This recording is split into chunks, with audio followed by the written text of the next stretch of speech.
नमस्कार। हिंदी साधन चैनल में आप सभी का एक बार फिर से हार्दिक स्वागत है। आज के इस वीडियो में ईदगाह कहानी की कथा को हम जानेंगे। इस कहानी के लेखक मुंशी प्रेमचंद्र है। प्रेमचंद्र के द्वारा यह लिखित कहानी ईदगाह भावात्मक एवं बाल मनोविज्ञान पर आधारित कहानी है। कहानी का मुख्य पात्र हामिद है, जो अपनी दादी अमीना के साथ रहता है।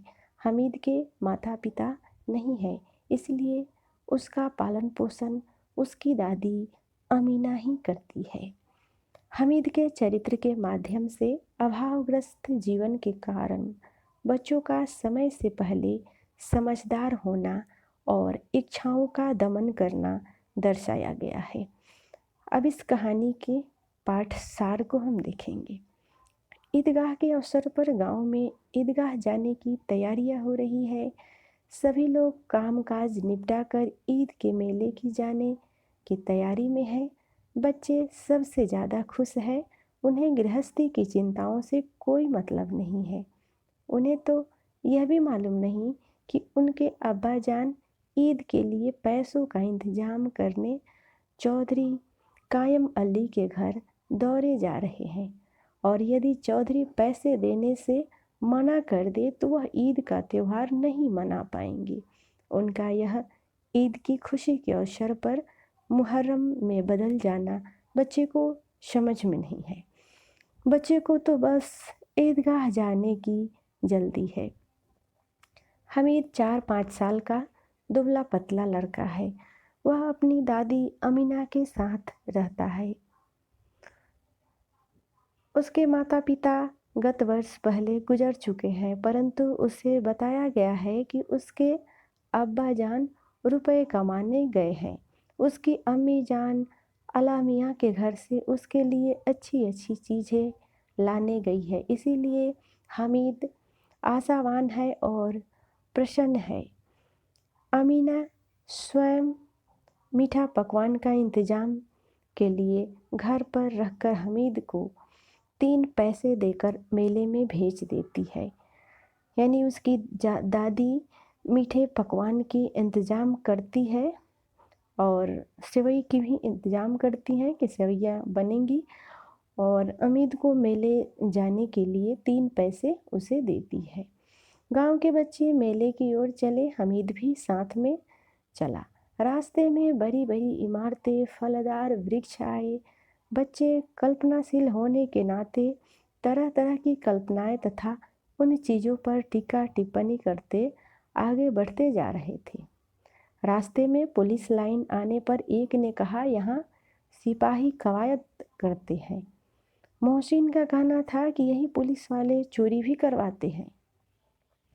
हामिद को सुनकर आश्चर्य होता है।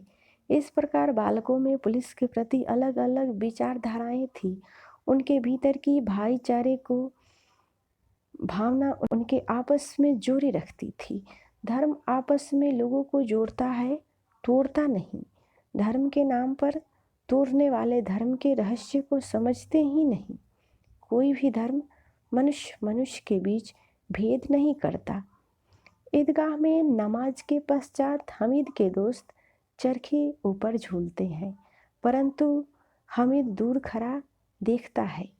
खिलौने की दुकान से महमूद सिपाही, नूरे वकील, मोहसिन भिश्ती तथा सम्मी धोबी सभी खरीदते हैं। हामिद खिलौने की निंदा करता है।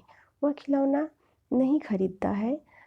जो उसके दोस्त खिलौने खरीद रहे हैं तो उसकी निंदा करता है। जैसे एक दोस्त उसका मिट्टी का घोड़ा खरीदा था तो बोला कि ये अच्छी नहीं है, ये टूट जाएगी।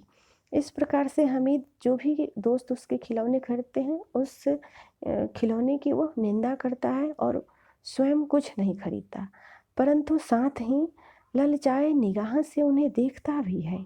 सभी मित्र मिठाइयाँ खरीदते हैं और हामिद को चिढ़ा चिढ़ा कर खाते हैं।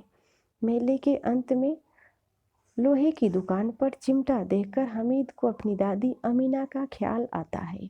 दुकान से मोल भाव करके वह चिमटा खरीद लेता है। हामिद के तर्कों के कारण उसके सभी दोस्त उसके चिमटे से प्रभावित हो जाते हैं। घर पहुंचकर दोस्तों के खिलौने किसी न किसी प्रकार टूट जाते हैं, मगर उसका चिमटा कभी नहीं टूटता।